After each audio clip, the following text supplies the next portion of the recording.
Hello, everyone. Welcome to the New Author Podcast. Today is Friday, January 24th, 2025. Rich, it's 2025.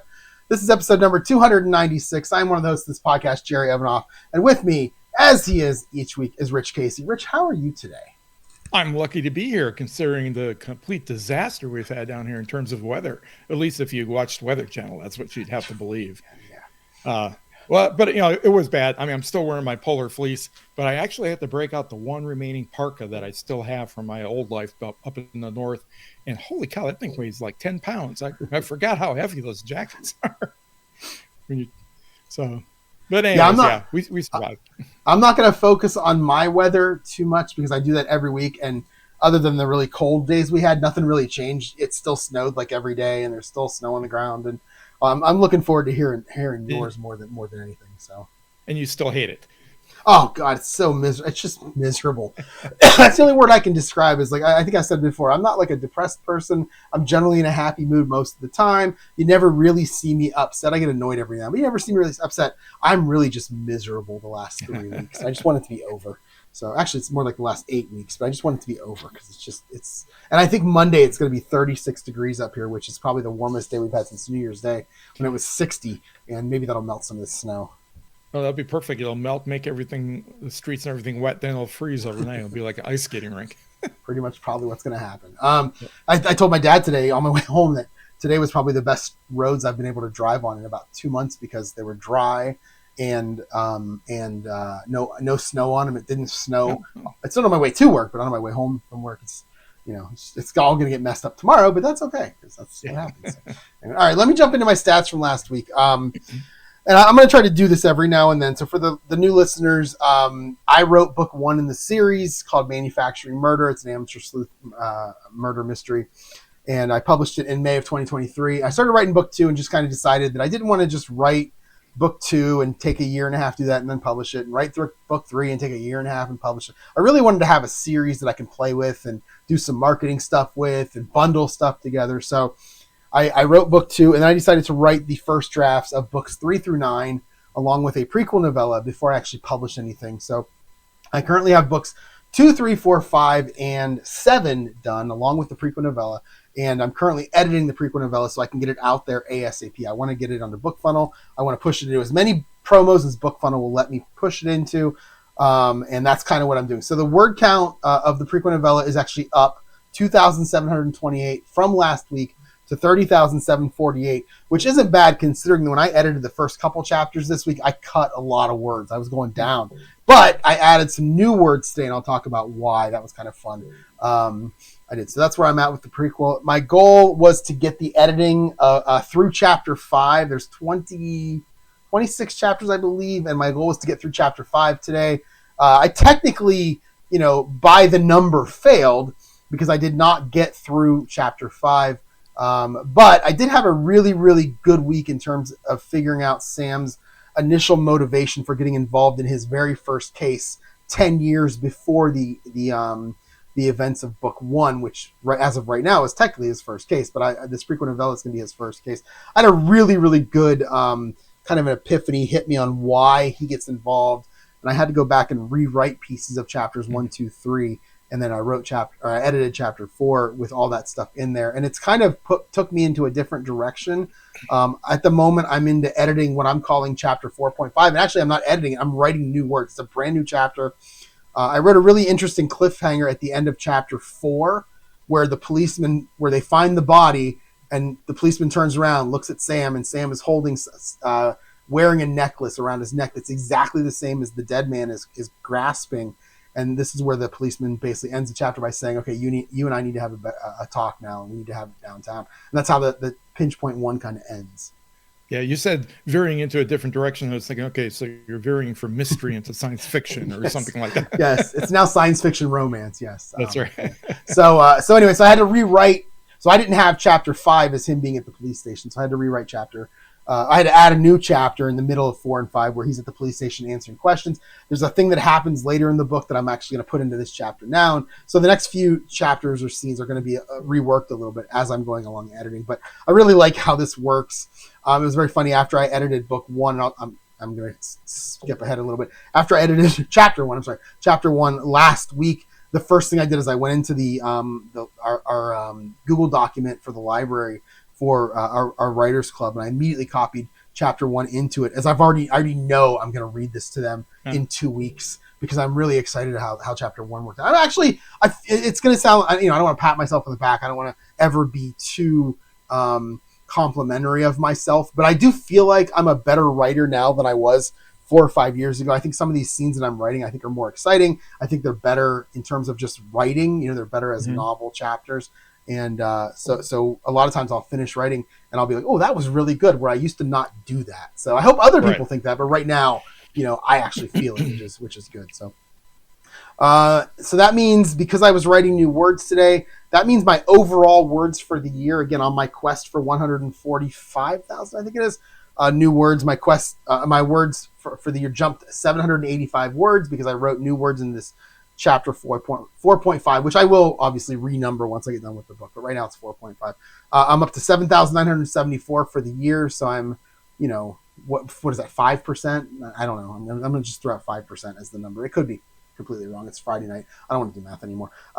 So then today, it only took me about 25 minutes to write those new 785 words, and that's a pretty good average per hour. And because the number of writing sessions I have this year are so small, I have a lot of editing sessions in there too, where I don't count those words. My average words per hour actually jumped from 1,462 to 1,495. So if I would love to be able to maintain 1,500 words an hour. That would be amazing. It's not going to happen once I start writing book 6. But right now it feels good to be about 1,500 words per hour. Right. Yeah. Any words at all makes you feel good. At least it makes me feel good. Okay, so for me, also, I guess for the new users who are, new listeners, just a quick recap after months and years, actually, of fiddling around doing, mystery and a little bit dabbling in science fiction stuff. For some reason, last December, the idea of a romance caught my attention, caught my muse, and I wrote an entire book, first draft in December, and for January, I'm working on the second book in a romance series. So what I did this past week, I did a bit of editing on romance number 1, not really a whole lot. Lost 136 words, so the whole thing now stands at 56,121. And I'm not even 3% into the editing of this thing yet, so there's a long way to go, and who knows where it's going to end up. I did lose some words in this first chapter. I may actually end up adding some, because I'm sure the transitions and stuff are going to have to be worked on.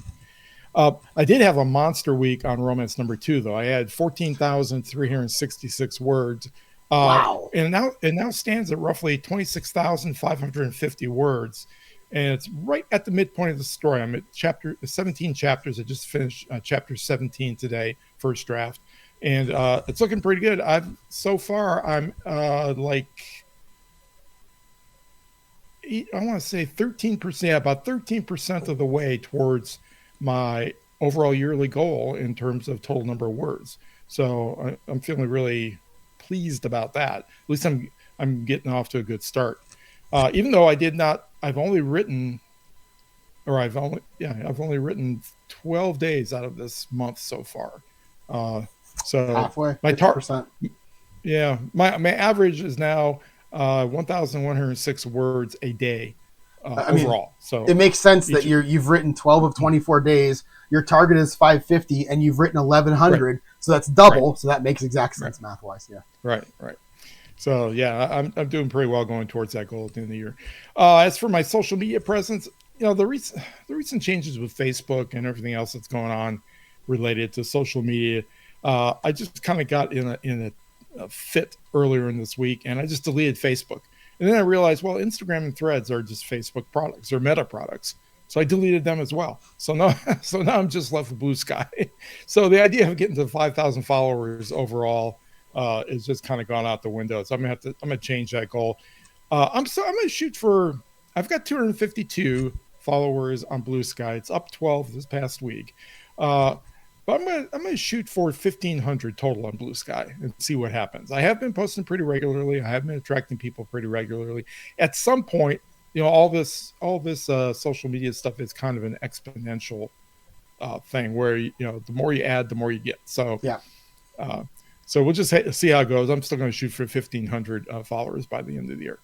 But I was really happy with my week. As you'll see, I had a couple of really, really big days in terms of writing, including today. And that's partly because I was off all week from work. So, right. Which I will also talk about a little bit. I'm so excited to hear this story. So let me jump into my recap. We'll tease it out a little bit longer here. Let me jump into my recap. I actually don't really remember the weekend that well.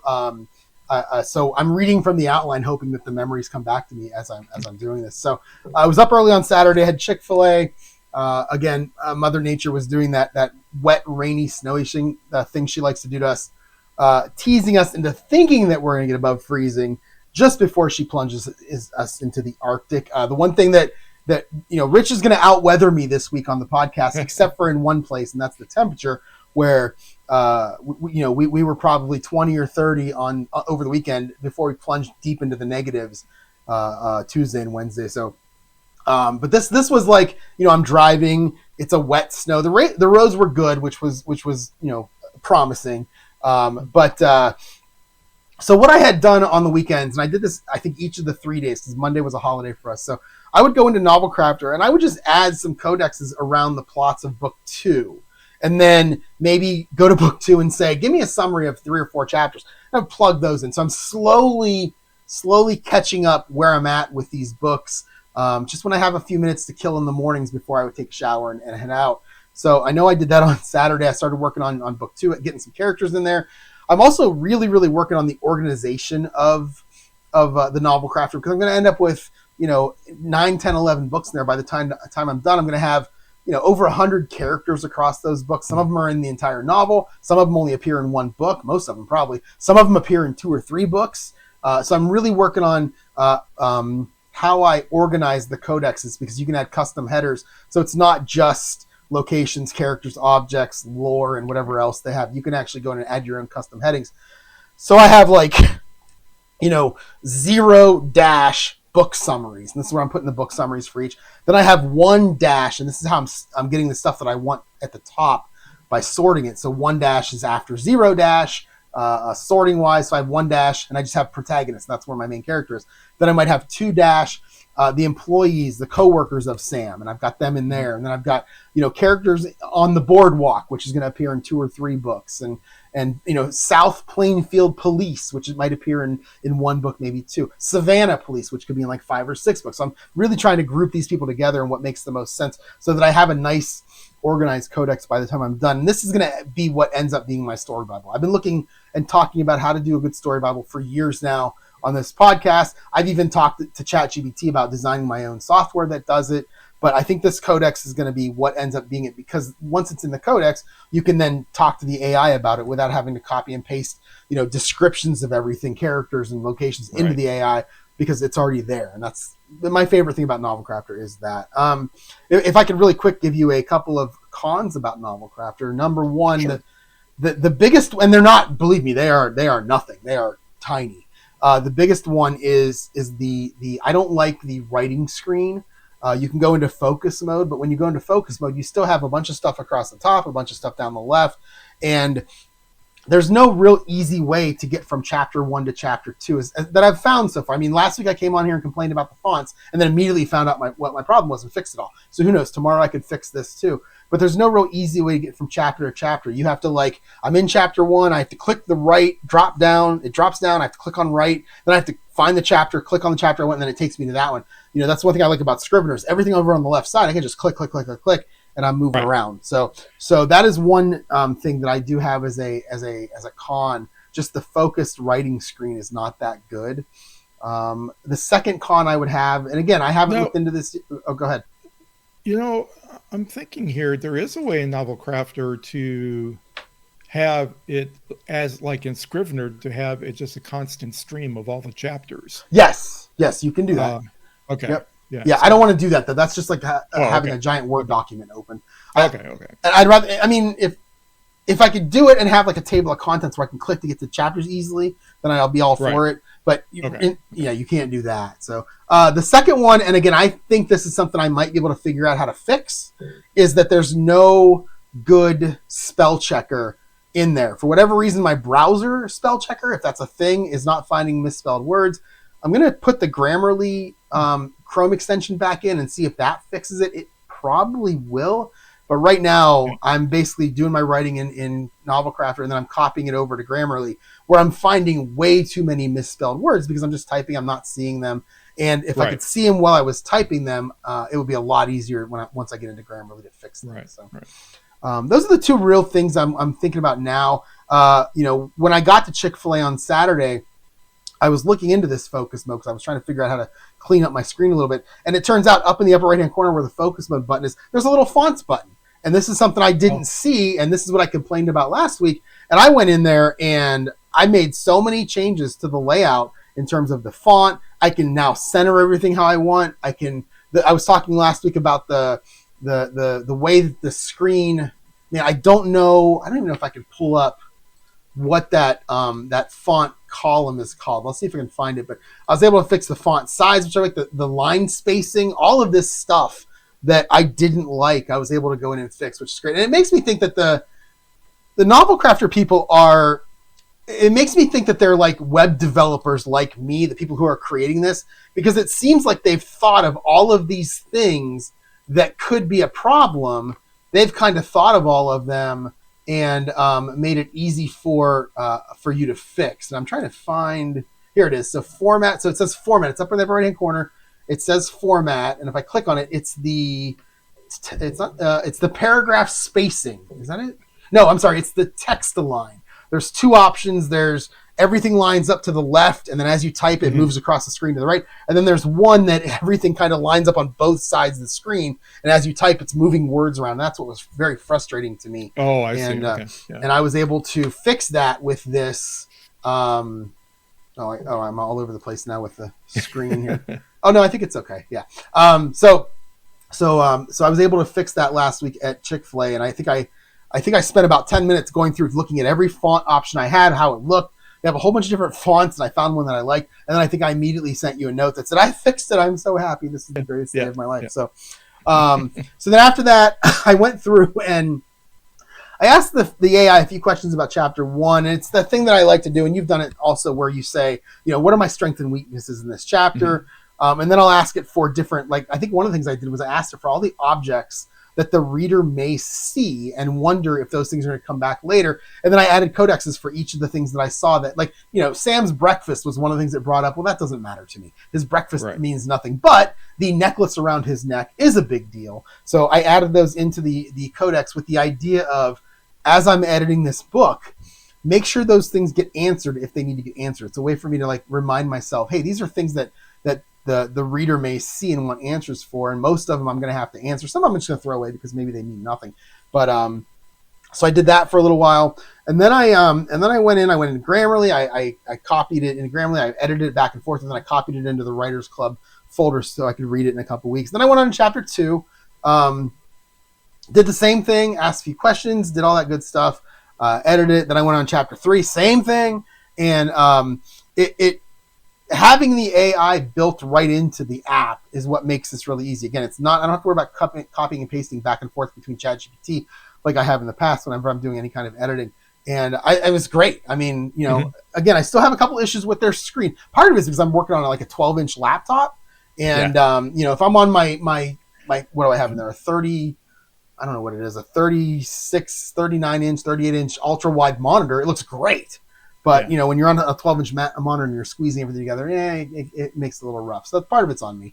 And then I was actually at Chick-fil-A for 4.5 hours. It's one of my longest kind of days. I usually get there around, let's say 9:30, 10 o'clock. And I'm usually gone by noon, maybe 12:30. I think I was there past 2 o'clock this time, which... So did you get both breakfast and lunch? I did. I always get breakfast, and then I get an extra chicken patty or chicken sandwich that I either eat right there so that I'm not hungry until dinner, or I take home and I eat when I get home. So technically, I did actually, yeah. So it was cool. It was cool to be there that long, and when I left there, I felt like I really got a lot done. And then when I got home, it's 4:30. After I cooked some dinner, and I literally put my pajamas on and went to the couch and spent most of the evening watching YouTube and the NFL games that were on. Mm-hmm. So, I felt like it always makes me laugh that as a computer programmer that I can actually become tired because I'm literally just sitting there and writing code. But there are times, and in this case, being there so long and working in what I was working and going back and forth between Grammarly and doing the editing I was doing and talking to the AI, I really was tired by the time I got home, and really just didn't do much the rest of the night. The brain uses up a surprising amount of energy when it's doing its thing. In fact, my wife and I have started taking creatine that the bodybuilders use, but we're taking it because it improves your ATP in your brain. It also does promotes the production of human growth hormone in the body. But we noticed, like within days after starting taking creatine, we noticed a difference in our ability to think, the cognitive ability, and how long you could keep it up. Yeah. Wow. It was kind of, and you know, a bonus is you could go out and try to break the home run title like Mark McGwire did when he took creatine. That's exactly right. Yeah. I've heard of creatine. I didn't know that it was like a mental thing. I thought it was just recover from injuries. It's an energy thing. Basically, the bodybuilders take it for energy and muscle energy, but that the same kind of ATP related energy production that occurs in your muscles occurs in your brain as well. So okay. Yeah, so then Sunday, same thing. I got up in the morning, and before I went to Panera, I spent some time in Novel Crafters adding more of the chapters from book 2, creating more codexes. And then this is where I really started working on that organization I was talking about, creating an extra, I'm calling them folders, but really they're categories that you can move your codex entries into. And again, you can create really nice custom ones. It took me a little while to figure out how to do that because I kept messing it up. But after I learned the actual steps, it's really simple to do, and you can just create them whenever you want. What else did I do here? So I spent a good amount of time on Amazon and on YouTube looking at video cameras. I wanted to get a new video camera for when I film my football games, and I actually bought I ended up going to Best Buy, I think, on that day, and I bought a camera that's up here that points straight down on the cards, and now you can really see them. It zooms really well, and so it's a $200 webcam, but it really is a lot better than the $20 cheap one that I had up there before. So, sure. So I spent some time doing that, and then I went to Panera, and this is where I'm ready for chapter 4 now. This I had it originally at like 400 words, acceptance of the call, and I needed. This is where I really struggled. I really needed Sam's acceptance of the call to be really strong here. You know, he's a college kid. He's in his early 20s. He's just back from school, and you know, he's just started working his first real job. What would be the reason for him to just be like, oh, look, there was a murder, I'm going to get involved in the case? I don't feel like that's just a natural thing, and I really wanted like a really good reason. So this is where I went back and I kind of talked to the AI a little bit, and then I remembered something that I had put in a short story that I wrote that had to do with him when he was in college being part of this kind of Edgar Allan Poe club that I've since named the Nevermore Society, which could be a real thing. I don't even know. I probably should look that up before I use it. But in this Nevermore Society, it was kind of like a bunch of nerds getting around and reading Poe and enjoying and just being friends with each other. Something like a fraternity for nerds, which they actually made a movie about back in the early 80s. But anyway, so it turned into this cheating ring that we find out about in the short story. But I didn't want to bring that up in this book. So when Sam talks about it, he just kind of knows that, there's a secret about it. But really, it's this cheating ring that he was part of with some of his classmates. And then it turned out this Nevermore Society was actually a real thing at a bunch of other colleges. So the guy who gets murdered is actually wearing the same necklace that you get when you join this society. Okay. Yeah. And that's why Sam kind of gets big into it. Like, he's confused. He didn't even know this was outside of his school. He just thought it was something him and his buddies thought up. And it turns out it's going to be at other colleges. And this is what's going to bring him in. He's going to want to know who this guy was and why he was murdered. It's going to turn out to have nothing to do with the actual society. But this is kind of what draws him in. But maybe I should have, I really like the mystery that I wrote. I don't really want to change it to have anything to do with this Nevermore Society. But I don't know. What do you think? Well, actually, you did two things there at once. You gave him a motivation for getting involved that's real. It makes perfect sense. And you also create a red herring. Okay, there you go. Yeah, because I think he's going to spend the first half of the book thinking that it has to do with that, when in reality it doesn't. Right. So that's what gets him. In order to do this, though, I had to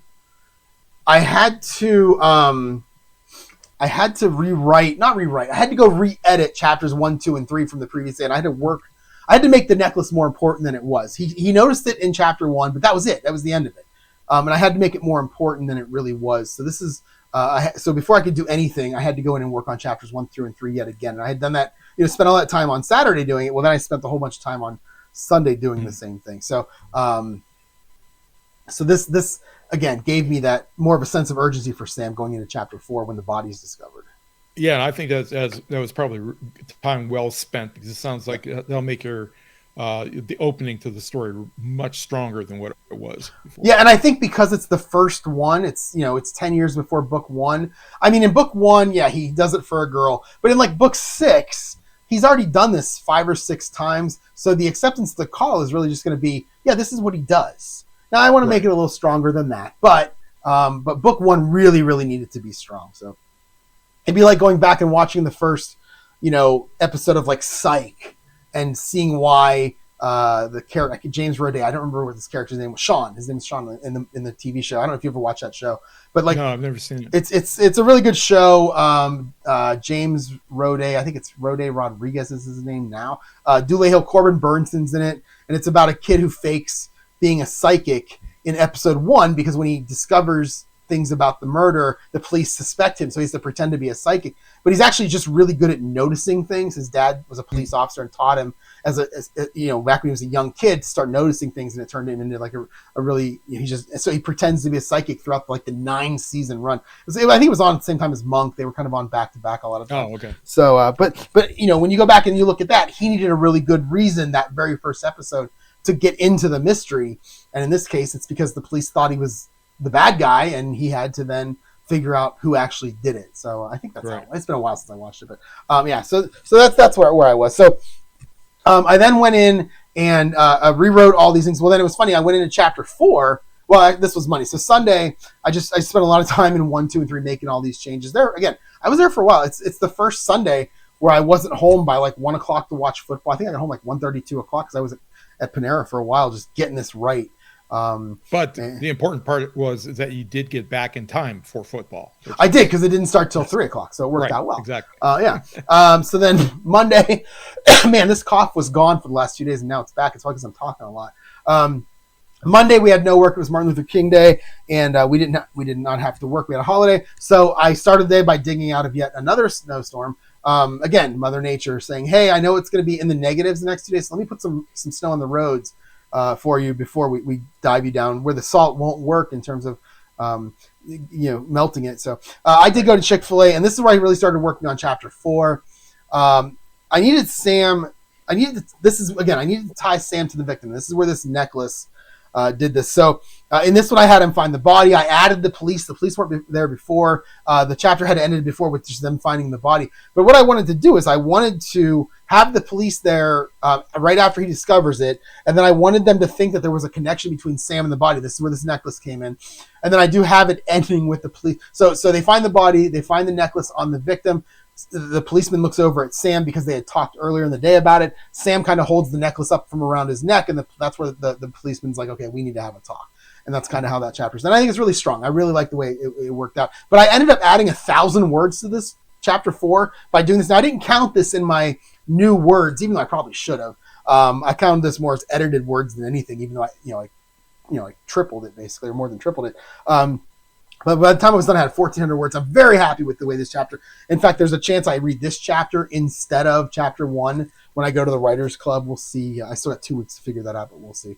So then now my week was going to be screwy because Tuesday and Wednesday is when it was going to get super cold, and I wasn't going to the office either of these days.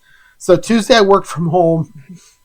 I usually go into the office on Tuesday, but I work from home on this day. Nothing writing related. And I have to go in 3 days a week. And because I didn't go Monday or Tuesday, and I wasn't going Wednesday, I had to use one of my 8. I get 8 work from home days a year where I can use on those days I'm supposed to go in. So I used one on Wednesday, stayed home, and then at lunch, I started making an outline template for these murder mysteries that I can import into Novel Crafter. And I can put it into what's called into the planning section, so that when I go to start plotting book 6, I've got the outline in there, and I can refer the AI to the outline instead of me having to like copy and paste it every time, or doing it and then saying, "Hey, remember that outline that we talked about yesterday?" That thing.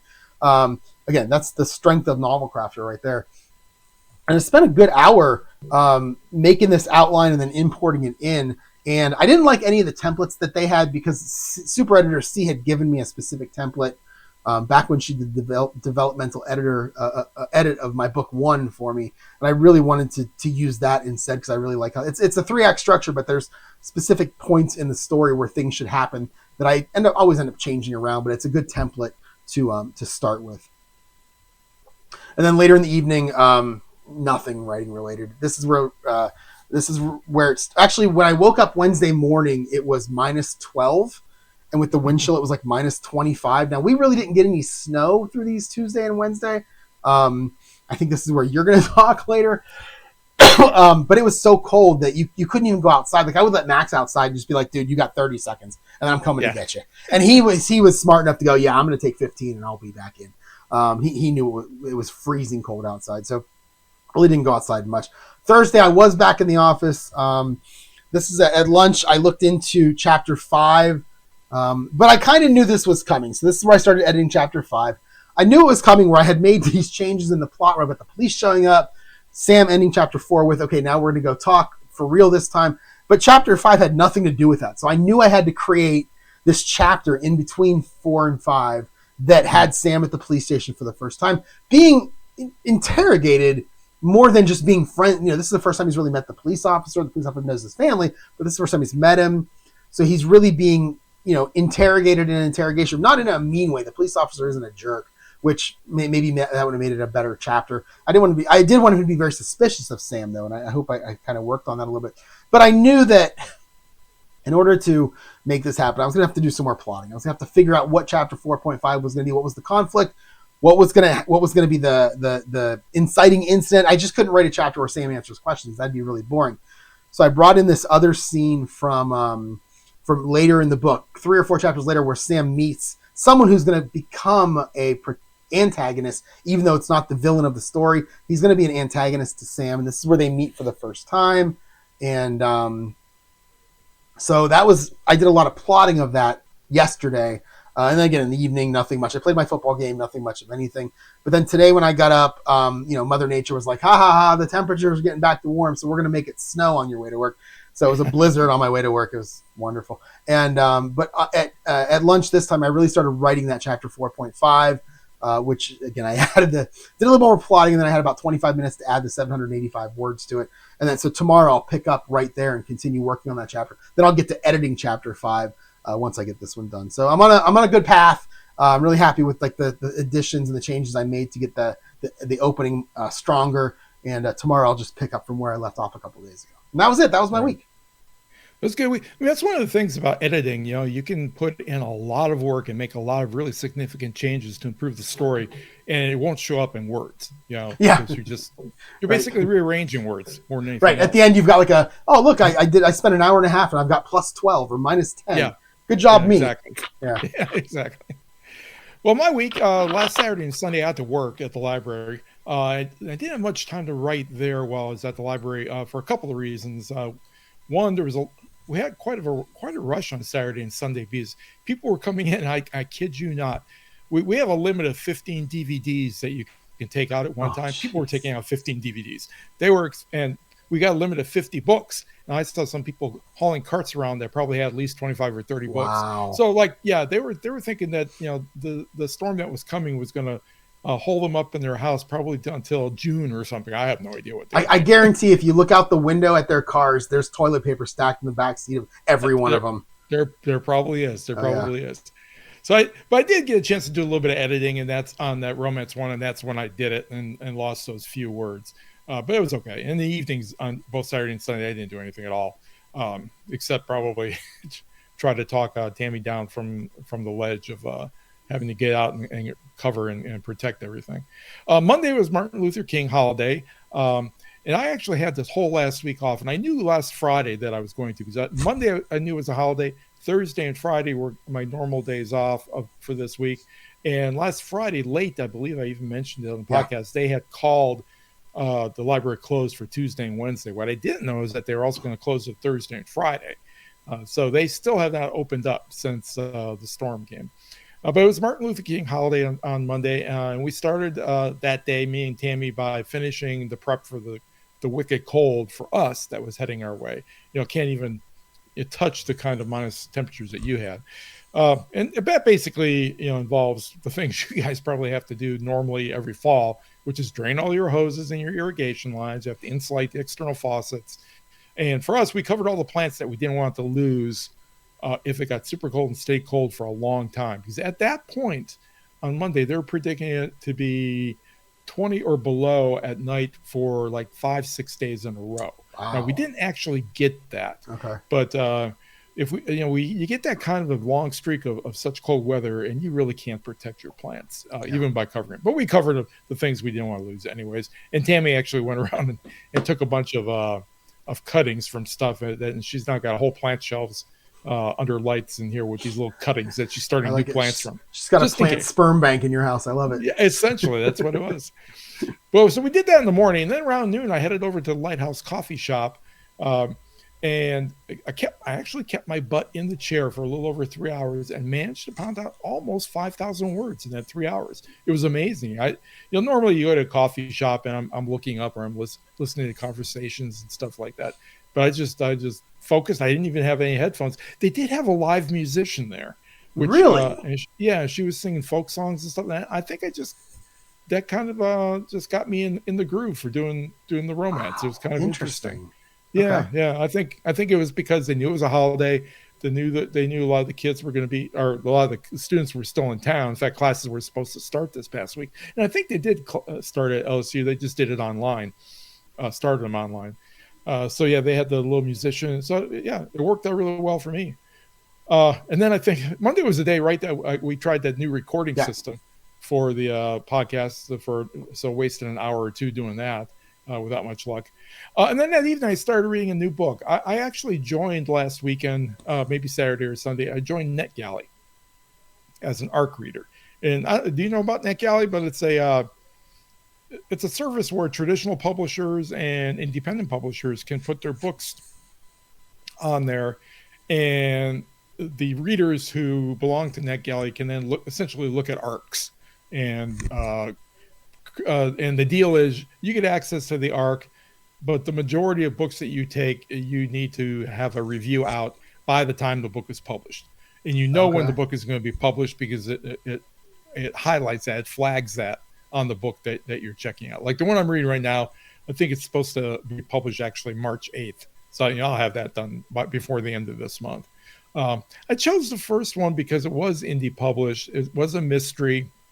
It had to do with a chess tournament in a small town. It's a UK writer and it's UK set.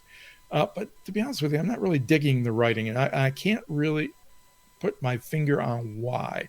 Part of it is it seems to be like the reading level is quite low. They tell you to target, 8th grade, 6th to 8th grade level. I think this is a little lower than that because it seems pretty simplistic. It's also not super tied together. It's a little bit herky-jerky, the way the story is going. But the core of the story is pretty good. So I think I'm going to stick to it, if nothing else, just to see where it goes and how it ends up. Still haven't gotten to a murder. I'm like 9 chapters in, 10 chapters in. I still haven't gotten to a murder. Super Editor C wouldn't like that. Yeah, right. I mean, it's really unusual. Got a lot of human drama stuff going on, but nothing like that. So anyways, we'll see. I'll probably report on that next week, how it turned out. Tuesday is when Snowmageddon hit here in the Deep South. And we woke up to just about 1.5 inches or so. We got another 8 inches during the day, daylight hours. It came down fast and furious at times. I couldn't see out more than 20 feet or so into the backyard. And it was one of those really fine snows. It was almost like powdered sugar coming down, which is unfortunate because it's not really good for making snowmen or anything, although some people did try. But it was really strange to look out in the backyard and see all that white, where most of the year, even this time of the year, and most years, it's just green out there. So I didn't do any writing. We just mainly sat at the back window and watched the birds scramble around for food at our feeders. I had heard that it was the most snow that the area down there had gotten since 1895. Yeah, exactly. The 1895 record is 12.5 inches. Mm-hmm. I'm not sure what the Baton Rouge record was. We got about 8.5 here at my house. And I saw a picture down in New Orleans, they had 10. And Shel Honecker of the Indie Author magazine, she was down in New Orleans for some kind of a small conference or something, and she was posting pictures on Blue Sky of the frozen fountains and the frozen courtyards and all the snow piled up on stuff. So it was really kind of interesting. In the evening, I just read more of the book that I had checked out at Met Galley. Wednesday, the library was closed. I got to stay home, but we woke up to temperatures that were right around 10 degrees, which for us, that's like once in a quarter decade or something, or I mean a quarter century kind of thing to have. It was cold, and oddly enough, it was because we had the snow and it had cleared off, which is why it got so cold. Tuesday night, all the clouds had cleared out, and so we woke up. It was completely clear, and the humidity was down really, really low for us. So going out in the 10 degrees really didn't seem all that cold, just right up to the point where your hands froze, and, then it felt cold. Again, it didn't do any writing because it's, this is not once in a lifetime, but a couple times in a lifetime down here you get this kind of snow and this kind of cold. So we again spent the day watching birds, and also the other thing that took up a lot of our time is we were constantly rotating our hummingbird feeders in and out. We've got like 3 different species and multiple individuals of each species that have decided to winter here in our yard. And normally, they would be fine. They wouldn't even see any super cold weather, but I'm surprised those little tiny birds can actually survive a freeze like that. But they do. They've been waking up every morning and coming to the food. But I tell you what, they are there the second any light is in the sky. So we had to get up really early and take the feeders out. And on this morning, on Tuesday, they were freezing. I mean, on Wednesday, they were freezing really quick. Within a half hour, they were frozen solids, even with all that sugar in there. So we had to keep on rotating them out. At some point, I stopped doing that, and I did a first cut on my taxes, realized that I had not paid enough taxes and estimated taxes this year, so I had to send off a big check to the feds, and hopefully they'll get it, and they'll count. I backdated the check just to see if they would do it or not. It wasn't backdated that much. It was like a week or something, but we'll see if they take it. Hopefully they'll get in and say, oh well, there was a storm and all that, and that's okay. Right. Yeah. Once it got dark, we played some Wingspan and then called it an early night, knowing that we had to get up before dawn the following day to get the hummingbird feeders hung in the yard. And 8 inches of snow doesn't really sound like a lot, but it just completely gridlocked this town. They closed the interstates for 2.5 days. They were closed. They were telling people stay off the streets, don't go driving anywhere. And the problem is we have no salt, we have no gravel, we have no sand, and even if we did, we got nothing to spread it with. Right. And they weren't cleaning; they were attempting to do some cleaning where they could, but they were having to use front end loaders and road graders and stuff like that, not dedicated snowplows. So there was not much going on, and they were still predicting below freezing weather for the rest of the week. It didn't quite work out that way. So that we caught a little bit of a break there. Like Monday morning or Thursday morning, they were predicting it to be in the low 20s. I don't think it quite got that low. I had to run out for some blood work in the morning, and the roads were, they had that thing where the tire tracks are clear, but then there's slush and stuff in the middle on the sides of the road. But it was still passable. I mean, it wasn't bad at all. I had to go to do the blood work, hit the post office and the grocery store. The store was super busy because I guess, the students and things had come out, and they were very low on stock. So I don't know if they just got bought out before the storm or they just didn't get their normal shipments because of the interstates being closed. It could have been that. By the time I got home, it was noon. I hadn't written for a couple of days, and I really got the urge to write. So after lunch, I sat down and I wrote for about 2.5 hours, maybe almost 3 hours. And I managed 3,361 words on Romance 2. So that was a pretty good day. It wasn't quite the 4,000 word day that I had earlier in the week, but I'll take those 3,000 word days anytime I can get them. After that, we took down our Christmas tree, then played some more Wingspan, and we had a late dinner. Tammy went to bed early, as she often does. I just read until midnight. Friday, up early, as I had an 8 o'clock doctor's appointment this morning. Afterwards, I came home and spent the better part of 2 hours trying to get our passports into the queue for renewal. You can do this online now. You don't actually have to mail anything in. The problem is that you have to upload a digital picture, and they've got a program on the other end that analyzes whether the picture is adequate enough for the passport purposes. And Tammy sailed right through. They did not like me one little bit. And we did it over and over and over again. Different kinds of lighting, different kinds of shirts on. And to be honest with you, I think what really did it, maybe partly lighting, but the other thing, I had a white shirt on. I changed it into a dark shirt, a black shirt, and that's when it finally took it. Okay. And I think maybe they just didn't like the way the camera was. The camera's white point when it was doing, picking up all that white shirt, and it was making me look probably too bluish. Whereas I don't know, passport photos, everybody always looks orange or red on them. Right.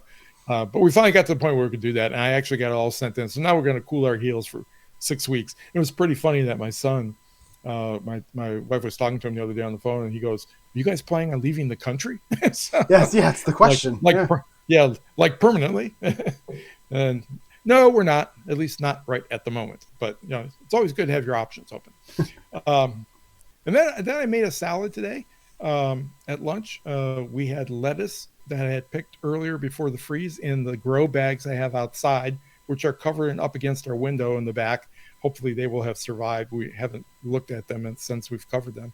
And also the kale plants that had started indoors under lights in order to plant outside. I haven't been able to plant them because it's been so cold, but they've grown like crazy indoors. So I was actually picking kale on my indoor starter plants that I had in the house.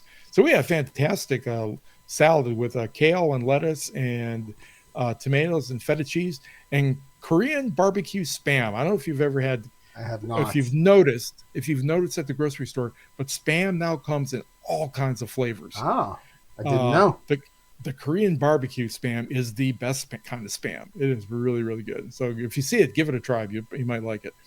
After lunch, Tammy laid down for a nap, and I sat down at the computer here and pounded out more words. I got 6,033 words this afternoon in roughly 4 hours. That's nice. Which got me up to the 14,000 plus for the week, and I am really, really happy about that. Yeah. Like I said, made it halfway through. I'm following the Romancing the Beat outline for writing romances. It's a 4-act structure, and I'm right at the end of the second act. So we'll see how it goes from here.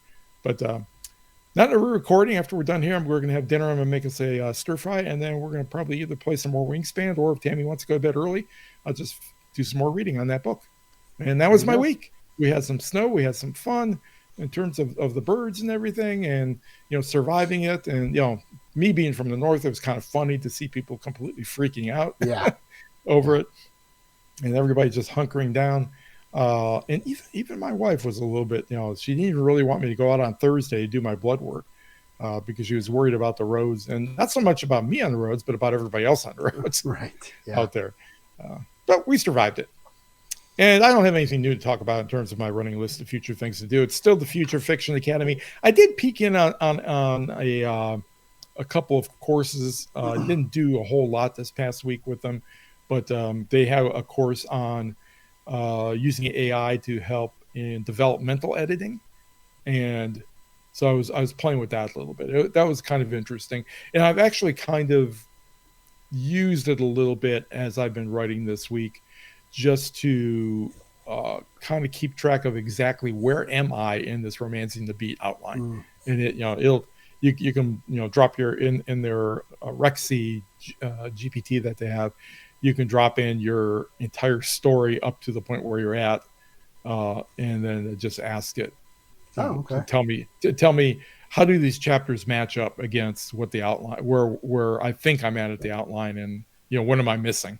And so it was kind of interesting to see how I would skip over stuff, or where it suggested places where I may have had a chapter associated with a beat in the story structure, but it would say something to the effect of this hasn't been developed well enough. You need another chapter to develop this some more. So that was kind of interesting. Yeah. Yeah, mine is, I'm actually going to do, I like to do the live deleting. So I'm going to delete the very top one, which is set up the author.email. That is, I'm done with that now. Right. That is ready to go. So when I'm ready to get that prequel novella out there, I'm all set up. I've got the lists that I want. I've got multiple lists. Like I've got a, a book funnel promo list and a, from the back of the book, an organic list for just to keep them separate. And I've got some other lists in there. So that's ready to go. I did add in expand the plot of book 6, which is something I talked about last week, but I have begun to work on it where I have a set of characters. I have a setting, I have a victim, and I have a rough sketch of what I want chapter 1 to become. So that's kind of, and that's just, in the evenings, I might grab my laptop and play for half an hour. And that's kind of where I'm at with it right now. I really like the characters. It's a whole, one of the things, I don't know how you feel about this, but one of the things I do is I create really generic names for characters. So if I look at all of the first drafts I've written so far, it's all like, hey, it's Mike and Pete and Dave and Bill and Sue and Pam and whatever. And they're just so boring. And I want to go back and I actually want to change them when I'm editing to something a little more interesting. But for this one, I just created as interesting a names as I could. I talked to the AI about it. I did some searching on, there's a website called, it's like a name generator site, but you can get background and history at the same time from people. And I really went in and just, I don't have a single boring vanilla name in there. They are all the weirdest, most fun names. And it's happening at a bed and breakfast. This is almost going to be, this could be as close to a cozy mystery, one of the Hallmarky style cozy mysteries as I ever write because of the way that I set this thing up. I've got one of the guys is he's a paranormal YouTube sensation investigator type of person. I got another one who's a competitive eater. Like I really went crazy with the characters that are in this thing. That's pretty good, a competitive eater. Yeah. I like that. So I'm really looking forward to writing this. And then when I go back and start editing, even this book that I'm working on now, but when I go back and start editing book 2 again, book 2 is pretty good because book 2 is, most of the characters like the rich kind of waspy, like you'd see on Dynasty type of character. So I really went well. I've got a character named Madison York and another one named, what was the one? Juliet Summerfield is the name of one of the characters in that book. Like I think I did well with those characters. It's the Lane family, Peyton and Brock and Dexter Lane. I think I went really, really well with those characters. They're a little more normal, but they're also, again, like the waspy way is the way that I just keep thinking that they are. So, so when I get into book 3 and I'm at a corporation, I'm going to try to come up with names that fit that more than what I'm doing. So I'm enjoying this, but I know I have to go back and do it for the books I've already written. I'm kind of the same way. I agonize over names. I usually change them, a dozen times before I finally. I don't know if I find ones that I like or if I just say I'm done. I just got to have a name. Well, did you ever? Sometimes when I do stuff like that, I change the character's background or I change something they're going to do. Let's just go with the name. Let's say I change the name. I always imagine that there's this character who's like walking around going, well, okay, that's me. Wait, what? Why did you just change my name? And now it's a whole new person. Like I in my head, they're like a real person, and I'm changing something about them. Then all of a sudden, in their head, it just changes. Oh, okay, now I'm a carpenter. Okay, I was a writer a few minutes, but now I'm a carpenter. Why? And they're yelling at me. Why did you do that? I kind of enjoy that a little bit. But that was the only thing. Tell them don't worry, I'm going to kill you off anyways. Yeah, right. Yeah, keep it up, and so that was really the only change to my future. Man, this cough, the running list of future things to do. That was the only real change. And I have nothing for my addict to. I didn't even think about it this morning. If I'm sitting here right now trying to come up with a running list, it's all the same stuff that I watch during the week when I need background noise. Alf, the A-Team, Perry Mason, certain YouTube videos. So I really don't have a specific one thing this week that I paid more attention to than anything else. Yeah, neither do I. It was a pretty varied week in terms of all the stuff that I was doing. And I didn't even have any food addictions this week, which is a little bit unusual. Usually I'll have weeks where I do things. But that's probably why I dropped another pound this week. I'm down from 228.6 to start the year to 224. So I'm moving in the right direction. And yeah, as long as I don't get a food addiction like chocolate again or something, right, I should be okay. Right. Okay, so in terms of my week coming up, this should be back to a normal week. The weather hopefully allows it. Tomorrow I'll get up. I'll go to Chick-fil-A in the morning. I'll probably do a little bit with Novel Crafter before I go to Chick-fil-A with like book 2, as I'm trying to slowly get that put into there so I'm ready to edit it. It's already there. But I'll go to Chick-fil-A. I'll work on chapter 4.5. I'll see if I can get that done, and then I'll go to chapter 5 and work on that a little bit. And then, who knows? Again, I don't have to come home for anything. There's no football. There's no sports on that I really care about. So I could be there as long as I want. So we'll see. And then I'm going to come home and probably clean up fast a little bit, play my football game. Your basic Saturday evening stuff, nothing exciting. Mm-hmm. Sunday, same thing. I'll get up. I'll probably play around with the Novel Crafter. Then I'll go to Panera. And then I'll come home. I'll keep working on chapter 5, chapter 6, wherever I'm at. Come home, and the AFC and the NFC Championship games are on, so I will watch this. I actually put a pretty big bet down. Well, not a big bet. What I did was I put $25 on one of the betting sites, and then I heard a couple of different bettors that I listened to throughout the year, and they had a total of 4 bets that they made, and then I added 2 more in to make a 6-leg parlay, and I just put $25 on it, and it pays $6.16 if it wins. So next week I'll be telling you how I hit 5 of the 6, because that's kind of how it works. Yeah. But 2 of them are tonight in the Cavaliers NBA basketball game, where I think I took the Cavaliers to win outright, and I took their center to have more than 1.5 assists. So we'll see what happens there. So I'm looking forward to watching the games Sunday, not just because I get to watch the bets that I made, and not just because it's fun that it's football and there's only 3 games left in the season, but also to see how the referees hand Kansas City the game as they do every week. So that'll be kind of fun to watch. So I'm looking forward to that. Tom Grossi's been really leaning into that heavily over during the week. Yes. Yeah. And then if all goes well and Mother Nature plays nicely this week, which she hasn't played nicely since New Year's Day when it was 60 degrees here, I will get back to my normal Monday, Tuesday, Thursday in the office routine, and then Wednesday and Friday at home. On my lunch breaks of those days, Monday, Tuesday, Thursday, I will do as much writing as I can. It'll be editing more than anything. Wednesday and Friday, again, I'll work from home. I've talked about this in the past. I'm going to do this. Wednesday, I'm going to try to go across the street to the library and do a little bit of editing. Even if I get a little bit done, I just want to get something done on that day, so I will try to do that. I didn't want to do it this past Wednesday because it was like 10 below at lunchtime on Wednesday, and I just didn't want to go outside in it. But we'll see if Mother Nature lets me do it this week. I have no idea. Friday, I'll work from home, and then we will podcast in the evening. My goal for this week is I'm pretty much going to have a goal of about 5 chapters a week. So my goal for this week is to get through the first 10 chapters. Right now I'm in the middle of writing 4.5, and then I'll have 5 through 10 to edit. So it's a pretty big ask, but I do have 5 writing days scheduled, which, that's really just 1 per day, which I think I can do. So we'll see how it goes. My week, Saturday and Sunday, tomorrow and Sunday, I have both those days off. After tomorrow morning, we'll be on a warming trend. It's going to be, I think, 28 tomorrow morning, supposedly. So we'll uncover all the plants tomorrow afternoon and see what made it and what died. And I may actually do a little bit of gardening work tomorrow in preparation for planting out the kale that I still have indoors, of course. And also, it's getting time to plant potatoes that I've sprouted in the house. So I'll do a little bit of work for that. I also hope to do a little bit of writing. But we'll see how much time I have to do that on Saturday and Sunday. Monday, I have another doctor's appointment at 8 a.m., but then I go to work at 9, and I'm going to try to find some time for writing during the day, even if it's only a few hundred words. Tuesday, this is my late day at the library, and I usually get a lot of time to do some writing. So I'm really looking forward to being able to put down some words and maybe make my quota for the week, which would be basically 500 words per 7 days, so like 3,500 words. Hopefully by Tuesday, when I get home at 9 o'clock, I will have actually done that. And it's usually during the slack period from 6 p.m. to 9 p.m. When I can work on that. So getting 2,500, 30,000 words is not out of the question. Wednesday through Friday, those are all work days for me. So I'll get my writing done when I can, if I can. I do have an Excel class to teach on Thursday. At the moment, nobody's signed up for it, but I often get 1 or 2 walk-ins who just, people who just don't sign up, even though they're supposed to. So I'll be prepared to go ahead and work with them.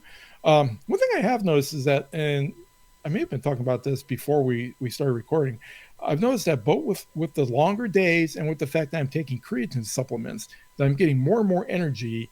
and I don't feel like going to bed at night until midnight or even later. So I'm gonna have to find something to start doing in the evenings after Tammy goes to bed, because like 9 o'clock, bam, even though she's taking the creatine, she's in bed. So I don't know what I'm going to do. I guess I could do some more writing. There's lots of other projects I need to do, but they all involve making a lot of ruckus, and I don't think she's going to like that if she's trying to sleep. What kind of ruckus? Well, like, running a saw. Sorry, I think that's from the Breakfast Club, which I've never actually seen. Is it? But I think it's from when he says like, "What kind of ruckus?" I have no idea. I'm excited about that. So that's my week. It's pretty much just work and try to cram in some writing where I can, and then see what happens in the evenings. In terms of stuff to share, I really don't have anything new and groundbreaking this week, except I did cancel yesterday my OpenAI, my Adobe, and my StorySpeak accounts. There's nothing wrong with any of those offerings, but by canceling them, I saved $75 a month, and I just haven't been using them because everything I've been doing AI related, I've been going through using OpenRouter and paying for it on a per token basis, essentially. Yeah. And it's just cheaper that way. It's it's tough to spend $20 during the month on OpenRouter, especially if you're using some of the really the cheaper AIs. And I tend to do that. So, oftentimes I'll just use the free ones like Mistral to do whatever I want to do. So that's all I've done. Well, I don't know. In terms of my stuff to share, maybe you should have waited a day before you canceled it. I logged into ChatGPT this morning before I went to work, and I noticed there was something in there called, and you have your custom GPTs over on the left side. There was something in there called Sora, Sora, and it had do you know about this? I literally learned about this morning. Yeah. Okay, I knew nothing about this, and apparently it does videos, and so now ChatGPT is doing videos based on prompts. I didn't know what it was, so I clicked on it. Just said, what custom GPT is this? And it wanted me to log in, and I was like, I don't know what this is. So I Googled it, and it turns out it's their video maker. So I signed in using my ChatGPT account and was presented with two options: the current plan, which is just part of my ChatGPT account, or the other plan, which is $200 additional a month. And really, what that does is it just gets you more. And so I went in and created my first video. I was working on book 7 last week, which I was trying to think what scene can I try to create a video of. And I have my character in chapter 1 of book 7, like sneaking or hurrying toward a lighthouse where he had seen somebody go inside that he was following. So I basically went in and just said, give me a character running in the dark across a beach toward a lighthouse. And you can say how many you want. I said, give me 2 of them. And one of them looked really, really good. The second one was it was okay, but the first one I made was really, really good. I really liked it. I thought, man, if I edit this prompt just a little bit, I bet I can get something that I can use in marketing material for the book. So I'm going to play around with this a little bit more over the next couple of days and see if I can really hone in a nice prompt for the book that I'm working on now, the prequel novella, and we'll take it from there. But I'm really interested in this. I played around with, I don't know how I did, but I got an invite to the beta of Sora. Okay. And I played around with it. It must be, over a year ago now. Seriously? Yeah. I had no idea. It was okay what it was doing. I think it was still a little bit rough at that point. And I just kept on thinking, do I really want to get into doing video anything? And at the time I decided no. So I just kind of dropped that. I didn't play with anything else. I'm interested how much you actually get for $200 a month in terms of being able to use it. Give me 1 second here. I'll log in and I'll tell you the differences between the two. It was mostly just, for the $200 a month, you can get a longer videos. You can get better resolution. And I'm talking as I log in to try to kill time here because I don't want to have dead air. But that's kind of what it was. And that's when I was kind of like, I'm really not going to do this. So if I go into, how do I do this? Because I was able to get there. Featuring all videos, uploads. There's got to be a way to they got to have an account thing in here somewhere. When I go to here, my plan, here we go. So, here we go. So there's 2. Oh, so what you get? Oh, wow, it's credits. Okay, this is something I did not know. So I did those 2 videos. I now have 880 of 1,000 credits Credits reset January 29th, so 5 days. So that's good. Number of generations you can have queued at the same time, 1. Max video duration, 5 seconds. Max resolution, 720. That's what I currently have. So the differences are, I'm going to guess this is per month, up to 50 videos, okay, which is 1,000 credits. So apparently each video is 20 credits. Yeah, 20, 200. I don't know how to do math. Yeah, you can figure that out. Up to 720p resolution and 5-second duration. But in the Pro plan, which is $200 a month, it says up to 500 videos a month. Unlimited relaxed videos. What the heck is it? Says relax. Oh, lets you queue additional videos to be completed when traffic is low. Okay. Up to 1080p, 20-second durations, and 5 concurrent generations. Oh, apparently if I download it, there's a watermark. Wow, because in the Pro plan it says download without watermark. I can't use it if it has a watermark in it. Right. So exactly. that could be a problem. And then, yeah, that seems to be the big things that they have listed on their site. So yeah, that actually puts a pretty that kind of puts a damper on me using it now, realizing that if I want to use it, I have to go to 200 a month. I don't want to do that. So. Right. I don't know who they're hoping to attract with that. That's pretty steep for independent people to use. And it's not high enough for corporate use in terms of the length. Like 20 seconds, that's getting pretty close. If you could develop a 20 or 30 second commercial. Yeah. I would assume it's like a social media thing, throw it on LinkedIn or your Facebook page or whatever social network media and stuff is out there nowadays. You ought to try downloading one just to see what the watermark looks like. I mean, it may just be something that's obscure in the corner or something. I mean, if it's something that's plastered right across the whole thing, that would be So I have the one. Let me see if I can get back in real quick. I have the one that I created earlier today that's here. So if I click on the one that I liked, which was, I believe, this one. So if I go download video, and it says watermark right on it. Now it says preparing download, so I wonder how long it's going to take. Oh, download ready. So that was quick. So now if I go into it, and close this, and I know nobody can see what I'm doing here, but if I go into it and I double click it, let's just see what we get. So it opens up. Come on, you can do it, video. There we go.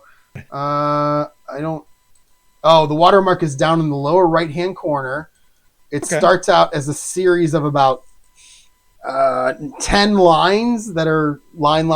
They're about an inch tall, and then about halfway through the video, they kind of go animated into the ChatGPT logo, which is very small in the bottom right hand corner. It's not something that a professional company would want to use, but I could see potentially using it like on an Instagram video or something like that. Being fine with it. So. Well, it's also pretty easy to. I think I've done this before. It's to crop. You can crop those videos so that you can crop that. Oh, great point.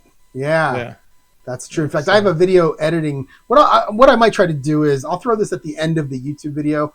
So if you're watching on YouTube, you can see the video that I made, and I'll leave the watermark in there so you can see what it looks like. Yeah. So if you're listening and you want to see it, head over to the youtube.com/newauthorpodcast and you can see what it actually looks like. Go to the very end of the recording. Oh, well, watch the whole thing first, but then go to the very end of the recording and you can see what the video looks like that I did. So. Yeah, I'm interested in seeing it too. Yeah. All right. That is it for this week. Do you have anything else you want to talk about? No, I think I'm out of stuff. Do you still have snow outside? We do. It's kind of weird because like I said, it was pretty warm today. It was probably up in the 50s, bright sunshine. Wow. And we saw it's kind of like being in the north towards the beginning of spring where you have these huge snowbanks that are just piled up. They're not that big, but it kind of brings me back again to my childhood. Oh, nice. But yeah, I suspect by tomorrow this time, everything will be gone. Everything will be gone. Yeah. So, all right, everyone, that's going to be it for this week. If you want to find me, email me. You can email me, jerry@jerryevanoff.com. The website is jerryevanoff.com. We have a Patreon, patreon.com/newauthorpodcast. If you're watching on YouTube, you can see it up on the screen right now. And that's the best way to get a hold of us. Yeah, the only way, or two ways you can get a hold of me. One is email me at rich@richkacy.com, or look me up on Blue Sky. I'm at Kacy himself. And I don't have any plans of leaving Blue Sky. Blue Sky seems to be, at least for the moment, seems to be pretty good. We're getting all the trolls and stuff, and all the Nazis and stuff are coming in, but Blue Sky has has like nuclear block buttons, and so okay. it's very easy to just wipe them out. In fact, they're complaining about how easy it is for people to block them. So, man, I would love to use "All the Nazis Are Coming In" as the title of the podcast. I don't know how YouTube feel about that. So yeah, exactly. All right, everyone, thanks for listening, and we will be back 1 week from today. Have a good week. Have a great week. Yeah, have a good week.